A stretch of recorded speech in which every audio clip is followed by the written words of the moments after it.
this book here in the Old Testament. I'm entitled this Old House. You guys remember that program on PBS? I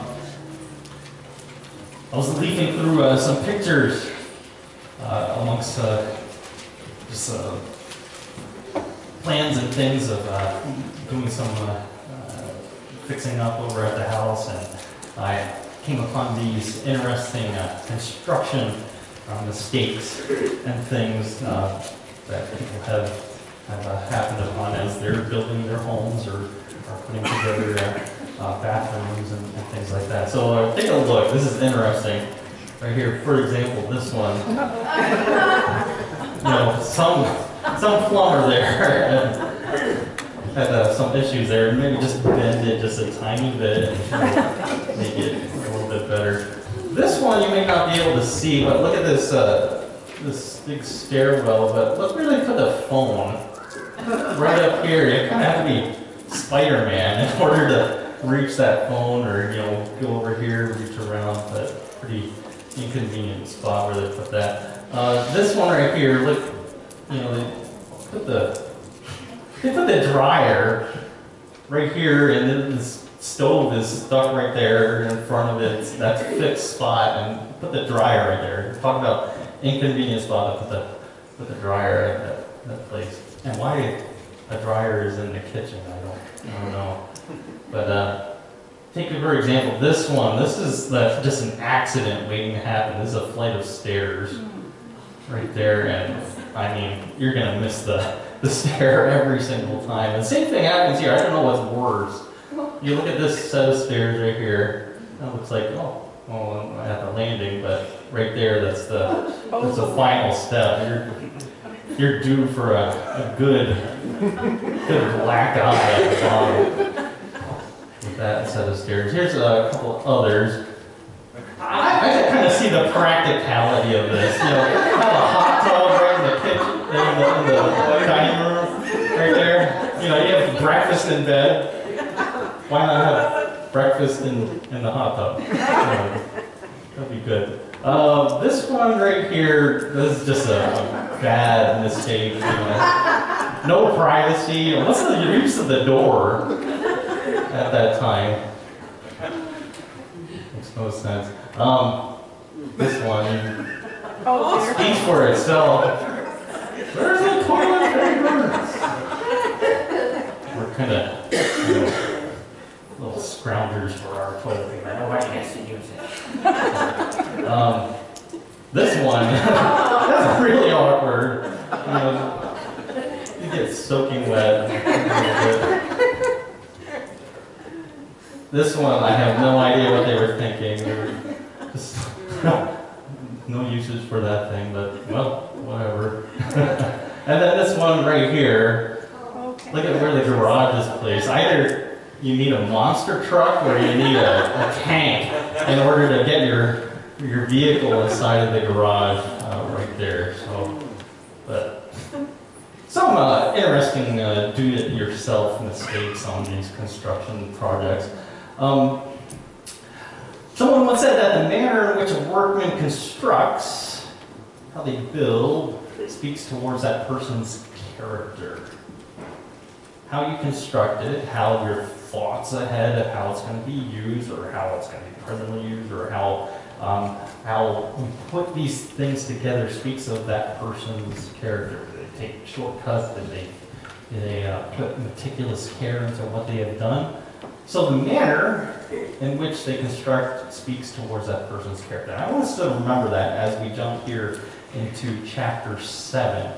Okay, now in 1 Kings chapter 7, we see a lot of little details, and a lot of people, when they come up to chapter 7, it's like, oh, Solomon's building his house, so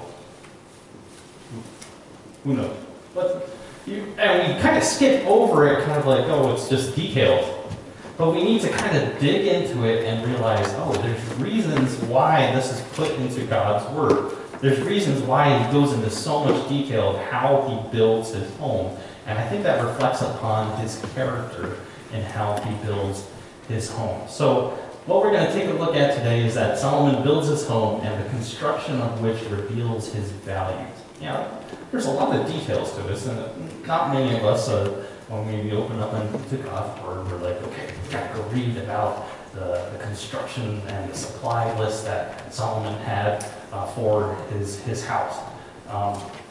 It's like reading the catalog to Home Depot or something, right here in this chapter. But there's a certain amount of detail in this which distinguishes it out for us so that we understand, okay, this is here for our benefit. It's for us to understand what kind of heart, what kind of passion that Solomon had. So I want us to put ourselves into Solomon's place. As a little bit of background, we had David's palace. This was a depiction of what David's house was like. And so Solomon, because he's the son of David, he's going to assume the authority over the palace as well. Now, you recall, he's living in his father's palace, and he has also his father's wives to contend with.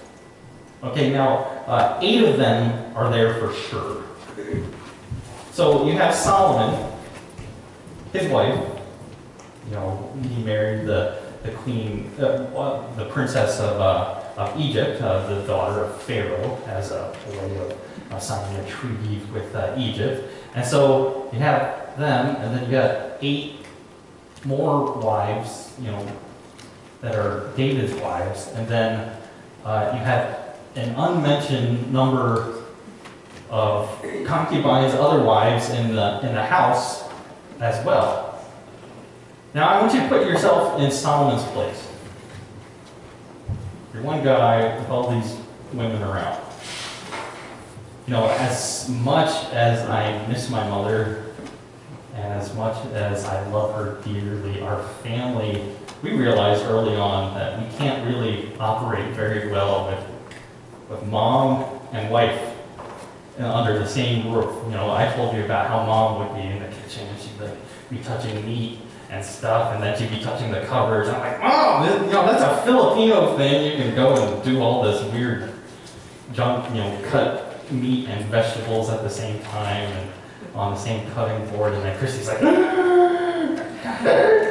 didn't want to say anything. So Bruce, go and talk to your mother about what she's doing. And you have a mother and a wife under the same household.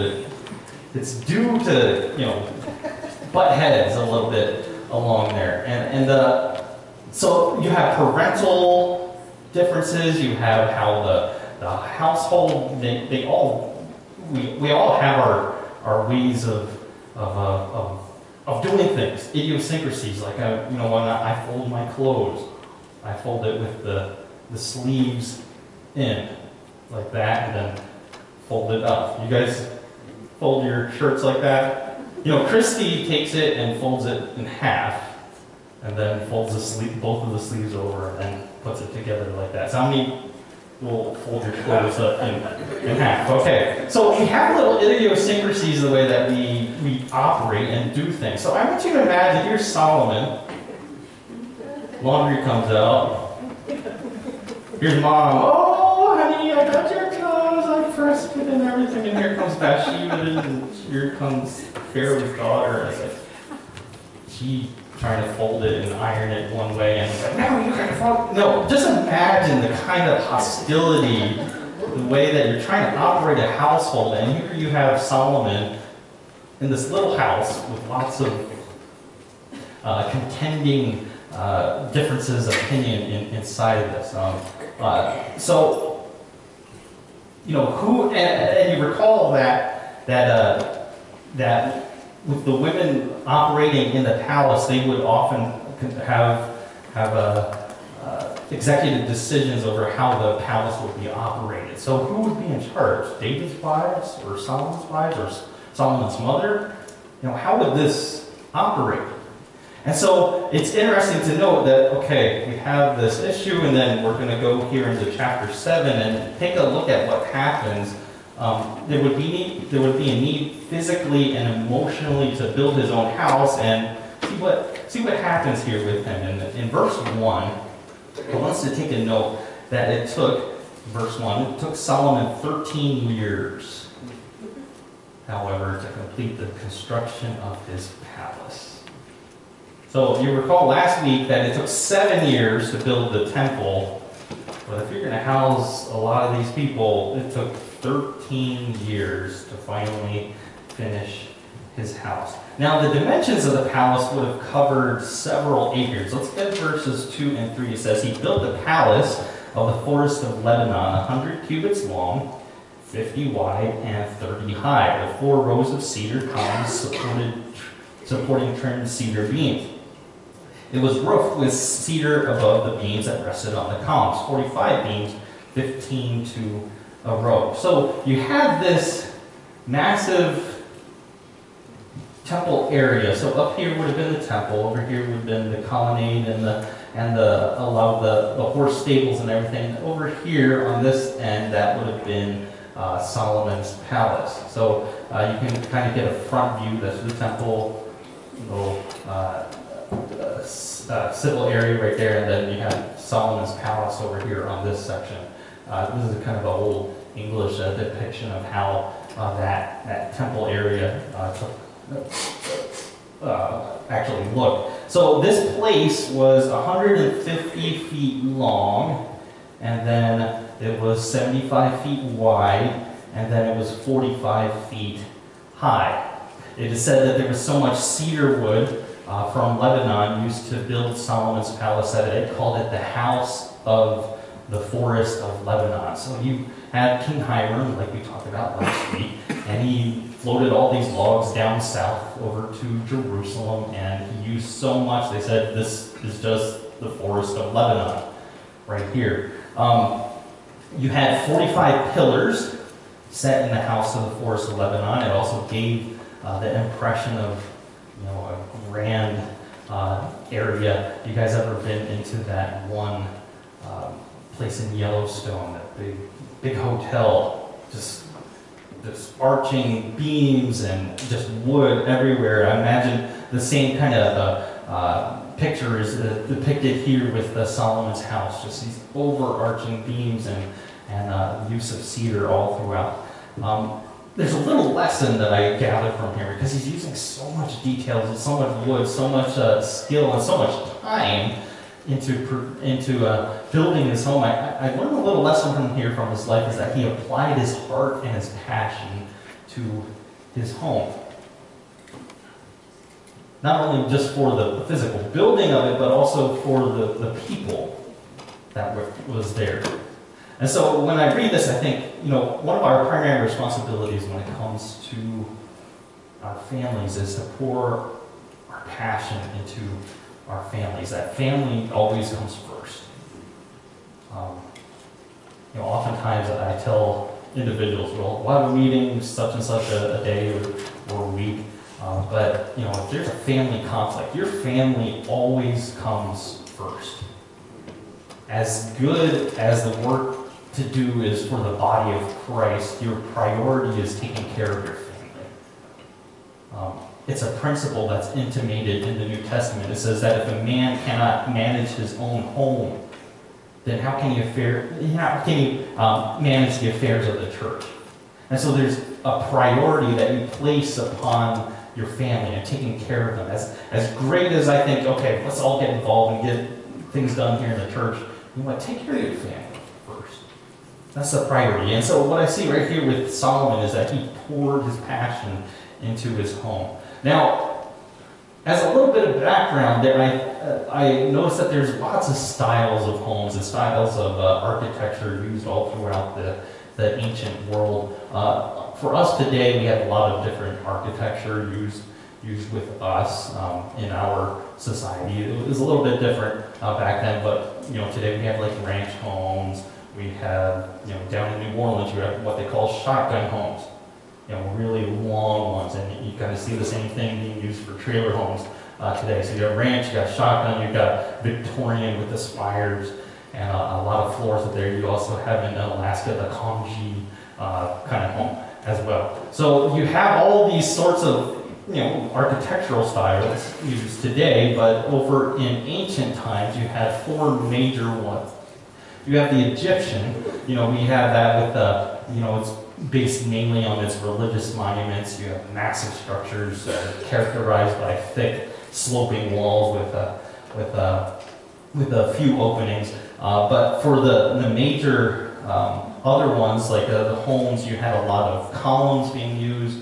You had very little use of columns and the post and lintel kind of ones. But you had a lot of columns kind of depicting the grandeur, the trees of and just religious symbols being used within that context there. So you also had Greek ancient architecture. I've written here that it retained a lot of the post and lintel structure. So you have the post, lintel put on top of each other. You have columns and a block placed on top. It's called an architrave. Many of our buildings in Washington, D.C. are modeled this way, with the Greek kind of architecture, mostly brick and stone being used here. You also had the Roman ones. They kind of took the idea of the Greek ones, but they expanded on it, and so they added a little bit of an archway, a little bit of what is that called? A little thing on top. Arch, like bridge kind of thing. Give me the word. What is it? Okay, well, whatever. All right. But one of the innovations that was used in the first century, they used a lot of concrete. And so you had that discovery, that invention back then, so they could build the Colosseum and the aqueducts for that.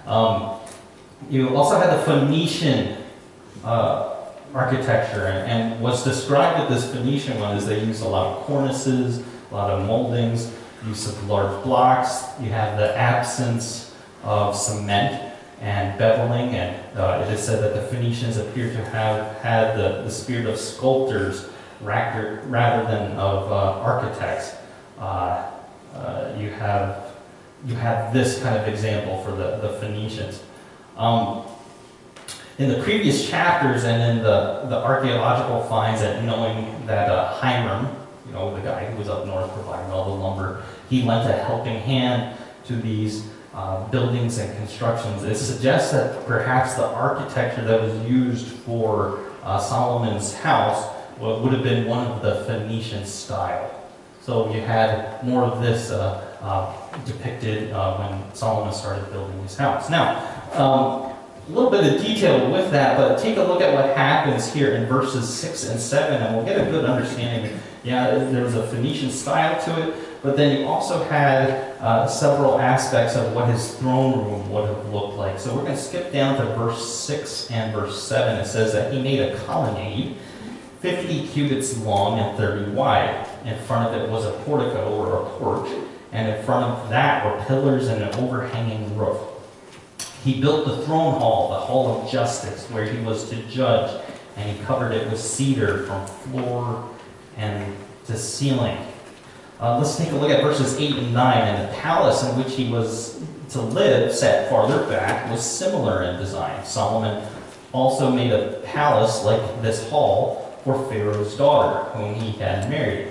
All these structures, from the outside to the great courtyard and from the foundation to eaves, were made of blocks of high-grade stone, cut to size and trimmed with a saw on their inner and their outer faces. Now notice all this detail that he puts into it, but notice you look right there in verse 8 that he set aside one singular verse to talk about, okay, I made this one big section for Pharaoh's daughter.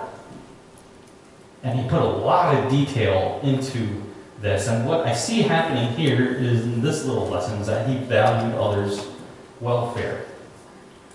With the kind of construction that is used here, big blocks used in here, that kind of evokes an Egyptian mindset. You recall, we were talking about the different styles of architecture. You're using big blocks. And so it's saying right there in the verses that he used these large stone blocks, and it kind of understand that he was looking out for Pharaoh's daughter. I want you to feel welcome.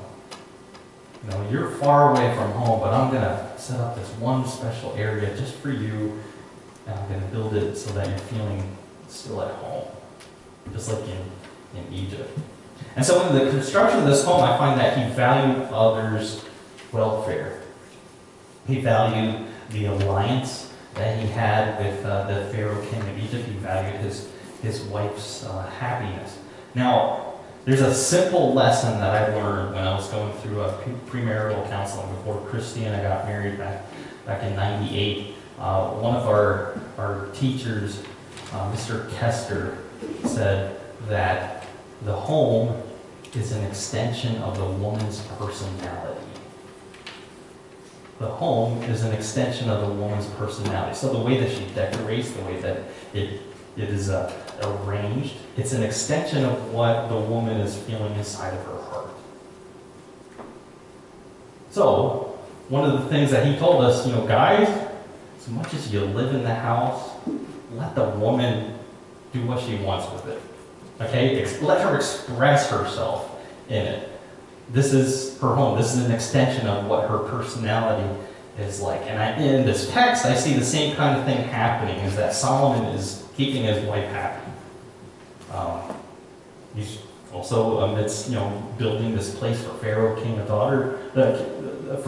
daughter, and he's keeping the father-in-law happy. He's keeping the kingdom happy with all of these actions that he is completing here. I read an interesting story. Chuck Swindoll, he writes about a man. He attended school where they weren't allowed to do anything on Sunday. So he's, the school really strict, really legalistic. He saw that his wife was out hanging the laundry on Sunday afternoon, and he turned her in to the school.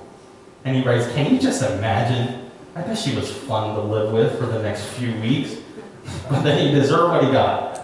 Can you imagine that? Just, all right, wife, I'm turning you in, you're disobeying the rule. That would just be miserable. Just bad idea.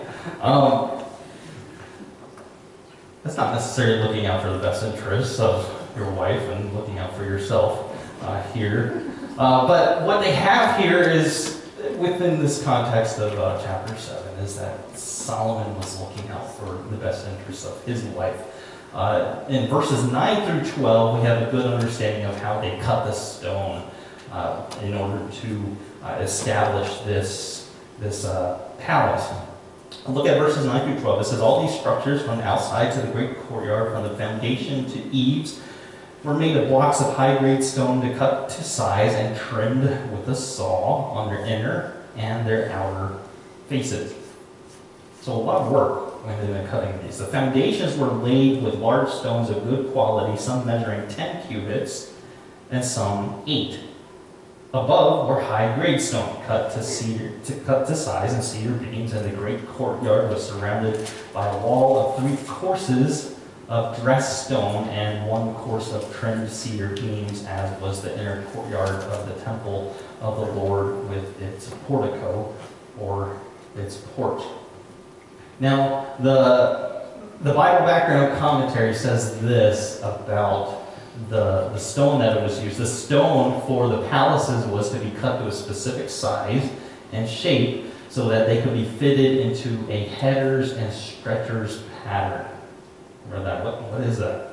With cedar logs providing additional stability. So here we have different kinds of brick laying out. You have the English bond, so you got the 2 big bricks with the 4 kind of right in between. You have the Flemish bond, and then you have this, what they call the stretcher and the header kind of bond. So, staggered, kind of like how we build our Lego buildings and things like that. So that's what the headers and stretchers kind of thing that was used in order to construct Solomon's palace. So kind of the alternating pattern on there. 1 Kings chapter 10, verse 16 through 17. We no need to turn there right now, but it mentions that 500 gold shields were hung in the house of the forest of Lebanon. Isaiah specifically called this building an armory. So you had the shields all around, the stone, the cedar wood used all around in this temple, in this palace. There's something I want us to take a note of here. Okay, and it's really easy to miss. You're just reading all through this and reading through all the details, but notice that what it says right here. that he used all of these cedar beams and stone right there at the end of verse 12. And it says, as was the inner courtyard of the temple of the Lord with its portico. So the way that he modeled his palace was kind of the same way that he modeled the porch of the temple. Now that would be easy to miss, but there's a singular lesson I want us to take a note of here. So the way that the inner part of his palace is the same way that this porch was used right here. So the little lesson I gather from here is that he wanted his home to reflect God's presence. The same kind of grandeur and that drew people to God whenever they entered into the porch of the temple. He wanted that same kind of atmosphere when they entered into his palace. That this is where God is going to be honored and glorified. He wanted his home to reflect God's presence. Now, we began our time here together with a simple principle that the manner in which a workman constructs speaks towards that person's character.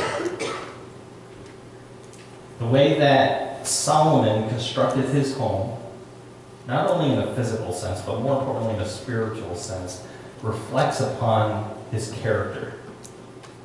The way that we construct our homes and provide for our families and work on our relationship with our husband and wives and build our relationship with our kids reflects on our character.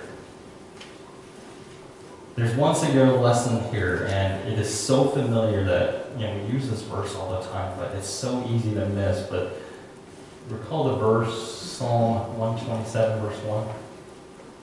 It says, unless the Lord builds the house, those who build it labor in vain. Unless God is the one who constructs our homes and builds our families and raises our kids and builds our relationships, until he is the center of all those things, we're going to labor in vain, those who build. Those words right there, the word build is a Hebrew primitive word. It's the Hebrew word banah, meaning to build literally and figuratively, but it means to establish, to construct. It also means to obtain children. So look at that in context. So unless the Lord establishes your home, unless the Lord constructs your home, unless the Lord is the one who raises your kids, those who build it labor in vain. That word vain literally means nothingness. In the raising of your kids, in establishing of your relationship with your husband, with your wife, unless God is in the center of those things, and if your plans are God-directed and God-sanctified, if those things aren't in place, you will continue to find yourself frustrated and unsettled. Literally, he says, you got nothing. Unless God is in the middle of all your plans as a family, you got nothing.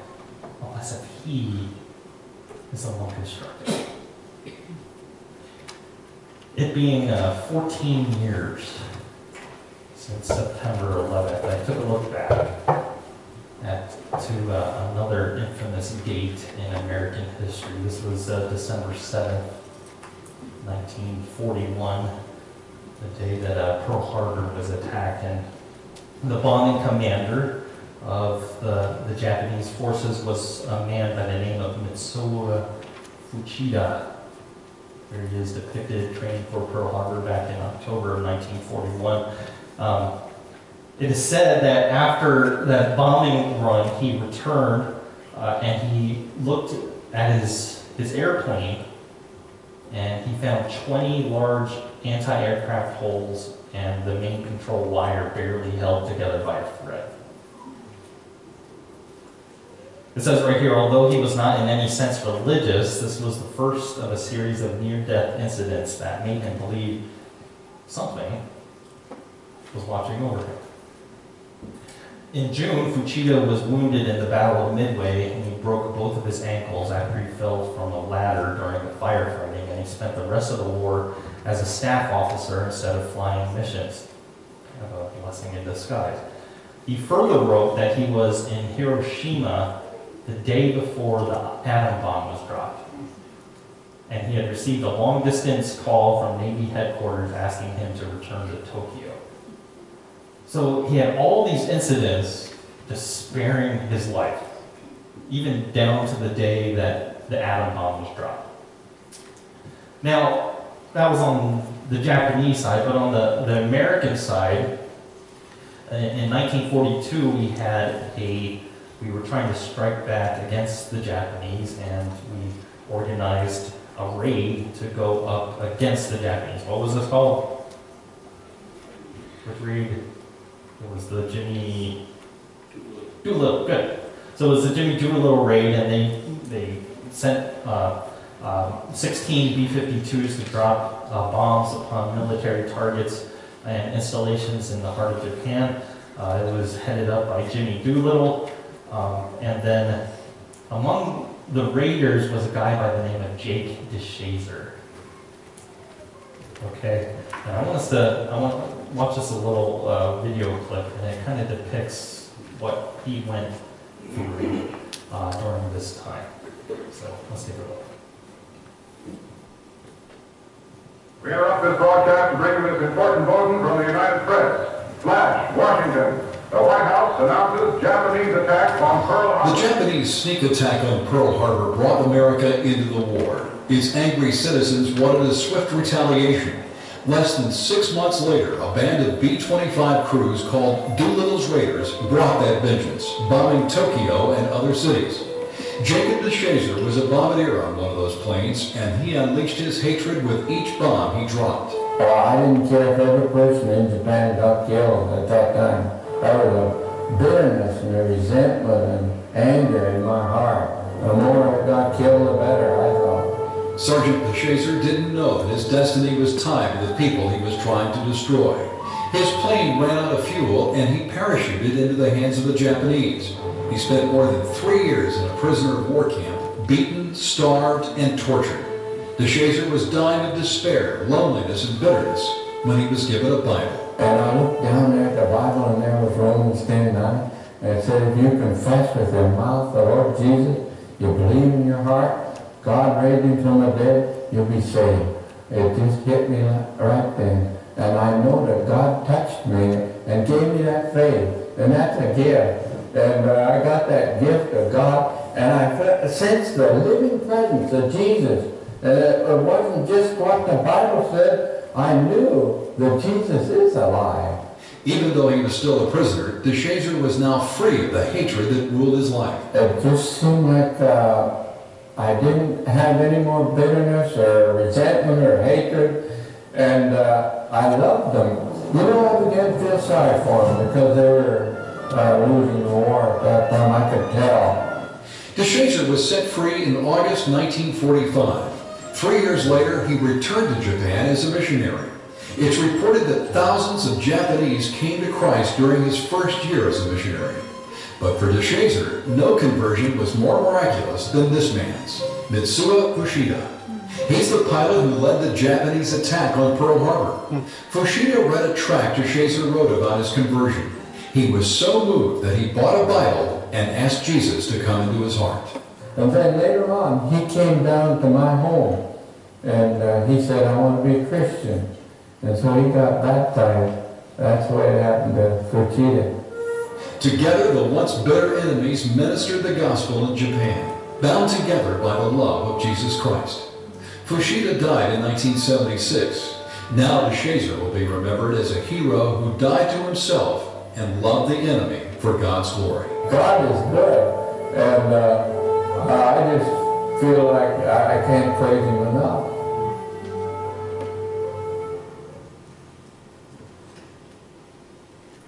It is said that Fuchida's family said that with joy and relief they saw him change from a dissatisfied, defeated man into one who was at peace with himself. His environment gentle and affectionate. His own family said that. what Christ did in his heart. In 1952, Fucci became a Christian missionary, toured the United States as a member of the Worldwide Christian Missionary Army of Sky Pilots. He wrote, "That morning, December 7th, I lifted the curtain of warfare by dispatching that cursed order, and I put my whole effort into the war that followed.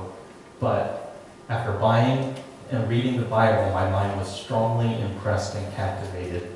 I think I can say today without hesitation that God's grace has been set upon me." Look at these two men, full of anger, full of bitterness, and look what happens to their hearts when they open up their home to God and to His Word. How does this turnaround happen? It is because when the Lord builds the house, amazing things happen. It is in the love of Christ and a relationship with Him that brings about a lasting peace. So I look at these things and I think, do I really want that? Do I want that peace in my home? I want that rest in my home. It says that one author once wrote, "To build a great home, let God be the architect and His Word the blueprint." If we're going to build a lasting home, like Solomon, like the Shazer, like Fukuya, it's going to take us taking out the plans that will last, and the blueprints that He has written for us, and the standards that He has given us. So my question to you and to myself is, what plans are you using? And who's the architect of your home? Let's pray. Lord, I thank you that you have given us instruction and your word here as an example of how our home should operate. And Lord, I realize for myself that it falls so short. My home falls so short of the perfect standards that you want. But Lord, I say with my brothers and sisters here, would you be the architect of our homes? Would we follow your blueprints when it comes to relating to our husbands and our wives and to the raising of our kids? Lord, would you be the center of all the decisions that we make in our home, financially and physically, and would be there to honor and glorify you? Lord, I pray that we'll begin this new week with the focus that you are the final architect. Lord, we want to follow your ways and your plans. Lord, thank you for these truths that we have dug into this morning. I thank you for your word and just those hidden and wonderful lessons that you have listed all throughout there for us. Thank you for this time together, and dismiss us with your blessing. We pray all these things in the name of Jesus, our Savior. Amen.